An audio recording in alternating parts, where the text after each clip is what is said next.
Audio Jungle. Halo semua, kembali lagi di channel Cerita Anime. Kali ini saya akan melanjutkan alur cerita Anime Gate. Bagaimana kelanjutan ceritanya? Yuk, tanpa banyak basa-basi, langsung aja ke ceritanya. Cerita dibuka dengan Yao yang kecewa karena permintaannya yang ditolak JSDF. Yao pun memutuskan untuk mencari informasi tentang Itami untuk meminta bantuannya. Sementara itu, Itami sedang menjalankan misi, menjamu para senat di ibu kota dan memperlihatkan beberapa persenjataan yang dimiliki Jepang. Setelah para senat melihat kekuatan senjata Jepang, mereka terkejut dan memutuskan untuk melakukan perdamaian dengan Jepang. Akan tetapi, sebagai ganti perdamaian, Jepang meminta emas sebanyak 500 juta suani, sebagai ganti rugi atas penyerangan Ginza yang dilakukan kekaisaran sebelumnya. Tetapi, kekaisaran tidak mempunyai emas sebanyak itu, dan Putri Pinya meminta Sugawara untuk merundingkan ulang permintaannya dengan para senat. Lalu, pada malam harinya, tim pengintai 3, yaitu tim Itami, berada di kota lokalisasi ibu kota. Kurokawa yang memiliki sertifikat keperawatan diperintahkan untuk memeriksa kesehatan para penduduk di kota tersebut. Ternyata, para penduduk banyak yang terkena penyakit kelamin dan penyakit lainnya, karena lingkungan kota yang sangat buruk dan tingkat kemiskinan yang sangat tinggi. Lalu, saat tengah malam, Kurokawa didatangi banyak manusia setengah binatang yang sedang gelisah ketakutan. Salah satu mayor JSDF beranggapan penyebab manusia setengah binatang itu gelisah dikarenakan akan terjadi gempa bumi di kota. Mayor pun memerintahkan pasukan untuk memperingati penduduk kota. Dan benar saja, gempa bumi pun terjadi. Lalu, Itami memperingati Putri bahwa gempa susulan akan terjadi. Putri Pinya pun segera pergi ke istana untuk memperingati ayahnya. Sesampainya di istana, Putri Pinya memperingati ayahnya tentang gempa tersebut dan sekaligus memperkenalkan Itami dan Sugawara. Saat di tengah pembicaraan, muncul Pangeran Zolzal dan membuat masalah. Zolzal membawa sandera penduduk Jepang bernama Noriko. Ternyata, sebelum penyerangan di Ginza, banyak orang Jepang yang diculik oleh prajurit dan dijadikan budak. Itami yang melihat Noriko diperlakukan buruk oleh Zolzal, langsung memukul wajah Zolzal dan memerintahkan Kuribayashi untuk menembak siapa saja yang melawan. Tomita, Kuribayashi, kakuji no handan de utte yoshi. 了解。やれ！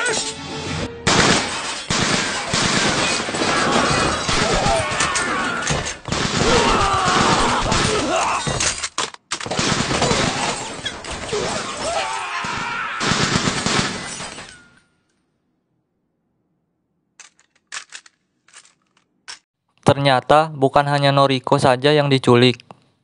Banyak penduduk Jepang lainnya yang diculik oleh pasukan kekaisaran dan dijual ke pasar budak. Setelah melihat penculikan yang dilakukan oleh Zolzal, Sugawara memutuskan untuk menunda perdamaian dan meminta raja untuk membebaskan orang-orang Jepang yang diculik. Setelah itu, Itami dan timnya pun kembali ke markas bersama dengan Noriko. Setelah keadaan Noriko membaik, Yanagida mengajak Itami mengobrol. Yanagida memberitahu bahwa saat Itami bertugas, ada Dark Elf yang meminta bantuan untuk membunuh naga api. Tetapi JSDF menolaknya. Itami pun setuju dengan tindakan JSDF karena naga api sangat berbahaya. Tetapi Yanagida menyarankan Itami untuk mengalahkan naga api karena suatu alasan. Yanagida pun menyuruh Itami menemui Tuka. Setelah itu, Itami menemui Tuka. Ternyata Tuka depresi berat akibat ayahnya yang meninggal karena serangan naga. Keadaan Tuka juga diperparah akibat Yao yang menekan Tuka untuk melihat kenyataan bahwa ayahnya sudah meninggal. Bahkan saat Itami menemuinya, Tuka menganggap bahwa Itami adalah ayahnya. Dan ternyata tujuan Yao menghancurkan mental Tuka agar Tuka mengalami depresi berat. Karena Yao yakin jika Tuka mengalami depresi karena kematian ayahnya, Itami akan membantu Tuka untuk membalas dendam dan membunuh naga api. Karena Itami merasa kasihan melihat depresi Tuka yang semakin parah, Itami memutuskan untuk menyadarkan Tuka dengan cara membalaskan dendamnya. Lalu Itami pun berangkat bersama Tuka, Lele, Rory, dan Yao untuk memburu naga api. Yao pun menyarankan untuk pergi ke desanya karena di sana ada seseorang yang mengetahui sarang naga. Saat sampai di ngarai Rorudom, desanya Yao, naga api pun muncul dan menyerang Itami. Saat naga menyerang, Itami langsung segera mengambil senjatanya dan memberikan kepada Tuka dan memaksa Tuka untuk menerima kenyataan bahwa ayahnya sudah meninggal. Namun, sayangnya saat Tuka menembak, naga api menghindar dan kabur. Lalu, esok harinya, ketua klan Yao menyuruh Itami untuk membunuh naga api di sarangnya. Itami juga melatih beberapa pasukan dari klan Yao dan mengajarinya cara menggunakan senjata. Malam harinya, mereka sampai di sarang naga. Setelah sampai, Itami membuat jebakan bom C4 yang ditanam di bawah tanah. Namun sayangnya, naga tersebut keburu datang sebelum jebakan selesai. Pertempuran pun terjadi, seluruh pasukan dari klan Yao habis dibantai oleh naga api. Lalu, Itami berusaha untuk memperbaiki jebakan C4-nya yang rusak. Tetapi, naga terus mengganggu Itami yang sedang memperbaiki C4. Lele pun berusaha melindungi Itami dengan sihirnya, dan Itami pun berhasil memperbaiki C4 dan meledakkan naga api.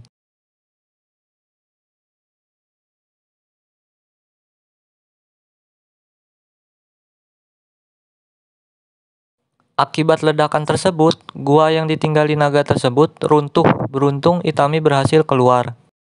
Saat di luar, Itami melihat Rory yang terluka parah akibat bertarung dengan saudaranya Giselle. Tujuan Giselle mencari Rory untuk membawanya pulang. Dan ternyata yang membangunkan naga api dari tidurnya adalah Giselle. Giselle mencuri telur naga dan membuat naga api bangun 50 tahun lebih awal. Lalu Giselle melatih anak naga tersebut untuk menjadi pasukannya. Lalu anak naga tersebut mengejar Itami dan Rory, tetapi anak naga tersebut berhasil dikalahkan oleh Angkatan Udara JSDF. Dan pertempuran pun berakhir. Tuka yang telah membalaskan dendamnya merasa lega dan kembali ke kehidupan normalnya.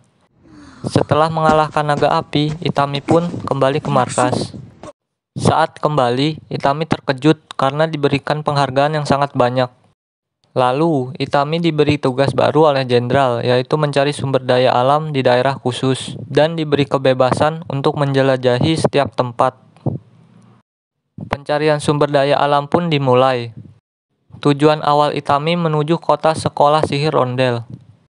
Karena Itami ingin mengantar Lele mengikuti ujian untuk mendapatkan gelar master.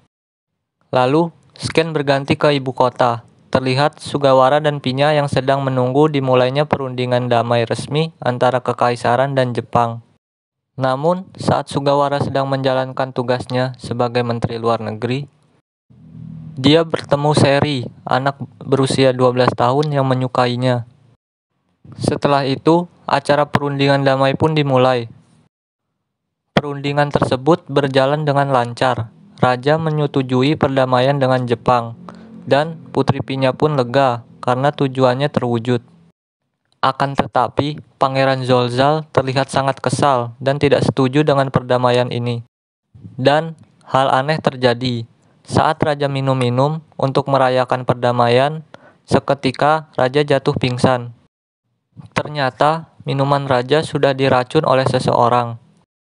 Karena Raja sedang sakit, pemimpin kerajaan pun digantikan oleh Pangeran Zolzal. Zolzal yang tidak setuju dengan perdamaian langsung memutuskan untuk berperang dengan Jepang. Perdamaian pun gagal. Zolzal juga memenjarakan Senat Pro Perdamaian. Skin pun berganti ke kota Rondel. Di sana, Lele yang sedang berusaha mendapatkan gelar master diganggu oleh seorang pembunuh bayaran yang ingin membunuhnya. Pembunuh bayaran itu diperintahkan oleh seseorang. Orang tersebut iri kepada Lele karena Lele berhasil mengalahkan naga api. Bahkan saat Lele di atas panggung untuk mempresentasikan penelitiannya, pembunuh bayaran itu muncul. Beruntung orang-orang di sekitar Lele membantunya. Setelah diselidiki, ternyata seseorang yang menyewa pembunuh bayaran itu adalah Pangeran Zolzal. Kembali ke ibu kota. Di sana, Zolzal membuat pasukan yang bernama Oprichnina yang ditugaskan untuk menangkap para senat pro perdamaian. Lalu, pasukan Oprichnina memburu Kasel, senat pro perdamaian yang sedang bersembunyi di rumah keluarga Tiyueri. Saat Kasel sedang makan malam bersama keluarga Tiyueri, tiba-tiba saja pasukan Oprichnina memaksa masuk ke dalam rumah. Beruntung, Kasel berhasil menyelamatkan diri bersama dengan Seri. Akan tetapi, rumah Seri dibakar oleh pasukan Oprichnina. Orang tua Seri juga meninggal akibat kebakaran tersebut. Karena Kasel berhasil lolos, Oprichnina pun mencari Kasel ke setiap kota dan memblokade jalan.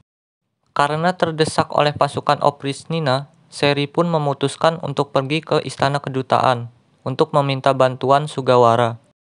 Akan tetapi, sesampainya di sana, Kasel dan Seri ditolak oleh Sugawara karena Menteri Pertahanan Jepang memerintahkan untuk tidak ikut campur masalah senat dan masalah ibu kota. Alasannya karena duta besar dari berbagai negara sedang berkunjung ke gerbang dunia lain dan banyak media yang sedang datang. Jepang takut jika mereka ikut campur masalah di ibu kota, mereka akan dianggap sebagai pembuat kekacauan dan mendapat kritik dari dunia. Seri pun kecewa karena permintaannya ditolak.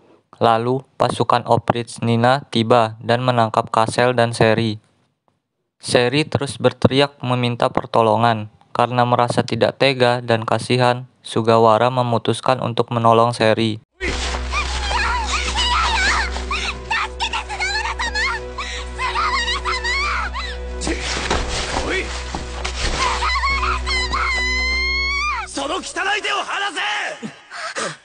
Dan membawa Seri ke dalam istana kedutaan. Pasukan Oprichnina merasa kesal dan memaksa masuk ke dalam istana kedutaan, tetapi ditahan oleh pasukan Mawar. Pertempuran pun terjadi dan pasukan Mawar berhasil menahan istana kedutaan. Pasukan Oprichnina pun mundur.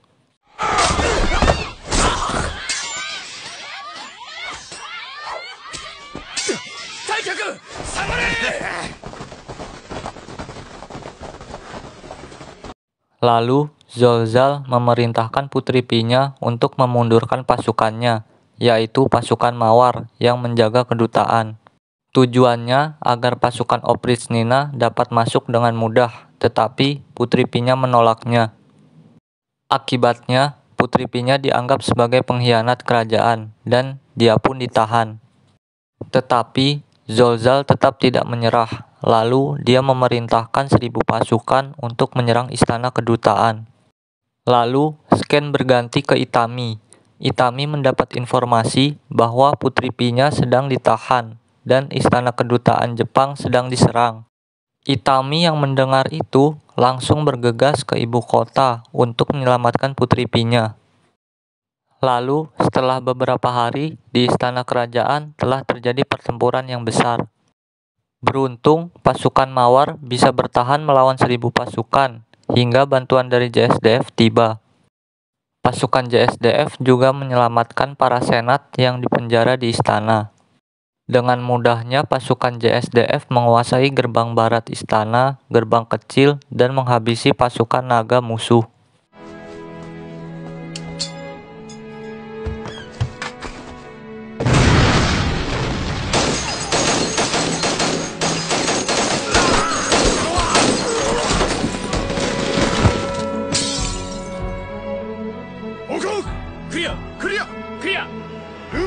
Dan pasukan penerjun dikerahkan untuk menyelamatkan para tahanan. Melihat pasukan JSDF menguasai istana dengan mudah, Zolzal pun panik dan kebingungan. Setelah JSDF berhasil menyelamatkan para tahanan, mereka pun langsung dipindahkan ke kota Italika. Dan Sken berganti ke istana kedutaan. Di sana, pasukan Mawar sedang dikepung. Akan tetapi, pasukan JSDF dengan mudahnya membantai seluruh musuh.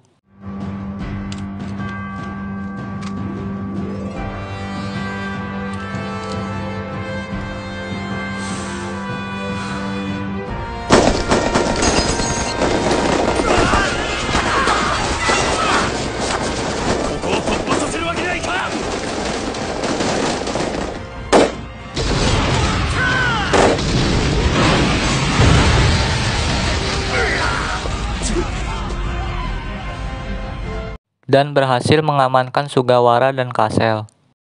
Bos juga meminta bantuan kepada kolonel untuk membawa pasukan Mawar yang terluka keluar ibu kota. Kolonel pun menyetujuinya. Setelah itu, Bos pergi ke ibu kota untuk menjemput Putri Pinya. Namun, saat Bos mau memasuki gerbang ibu kota, dia sudah dijegat oleh pasukan dan menyerangnya hingga terjatuh. Beruntung rekannya Biviter mengikutinya dan menolongnya. Mereka berdua pun dikejar oleh pasukan kekaisaran. Lalu mereka berdua kabur menuju titik jemput yang sudah ditentukan oleh JSDF. Saat Bos sampai di titik jemput, pasukan JSDF segera membantu Bos dan menembaki pasukan kekaisaran yang mengejarnya. Dan Bos pun berhasil diselamatkan. Lalu, Scan berganti ke Itami yang telah sampai di wilayah lokalisasi ibu kota. Saat sampai, Itami bertemu dengan timnya yang bersedia membantunya. Lalu, Itami pun menjelaskan rencana penyelamatan Putri Pinya kepada timnya.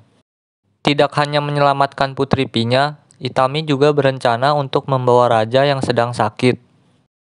Misi penyelamatan dimulai. Itami yang menyamar menjadi pelayan berhasil memasuki istana. Setelah sampai di dalam, Tuka membuat tidur penjaga dengan sihirnya. Setelah penjagaan berhasil dilumpuhkan, Itami pun masuk ke ruangan Zolzal. Di sana dia melihat Pinya yang sedang dirantai seperti budak. Itami pun meminta Zolzal untuk melepaskan Putri Pinya dengan cara baik-baik. Tetapi Zolzal malah memberi perlawanan dengan mengeluarkan ork raksasa. Tidak tinggal diam, Lele dan Rory pun melawan ork tersebut dan berhasil mengalahkannya. Zolzal dan para pengikutnya kaget melihat kekuatan Rory dan Lele yang begitu kuat.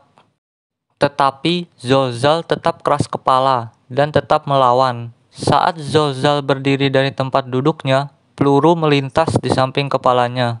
Ternyata, Itami sudah menyiapkan sniper untuk mengawasinya.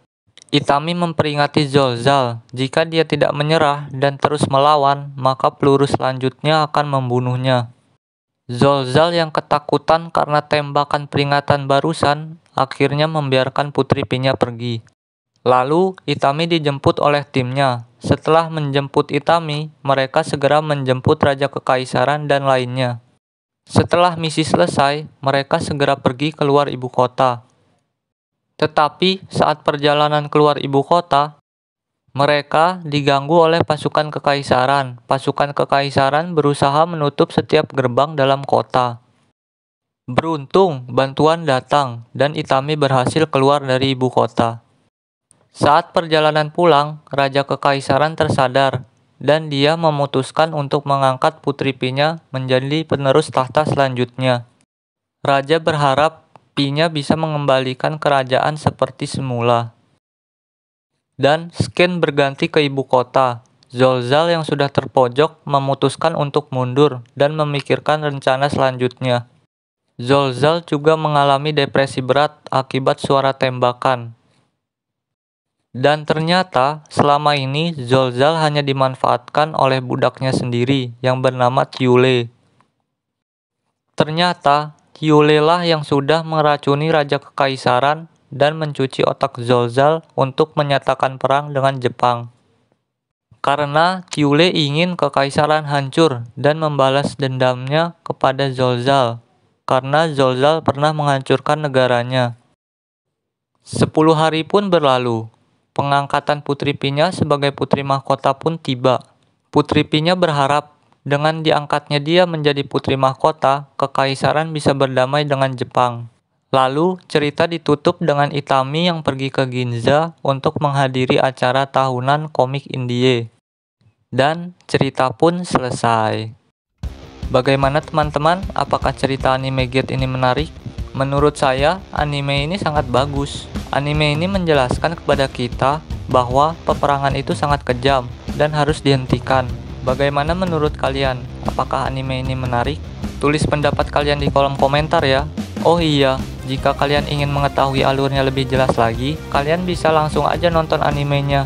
Link animenya udah aku siapin di kolom deskripsi video ini. Oke, sampai di sini aja ya teman-teman. Terima kasih udah nonton video saya ya. Sampai jumpa di video selanjutnya. Dah.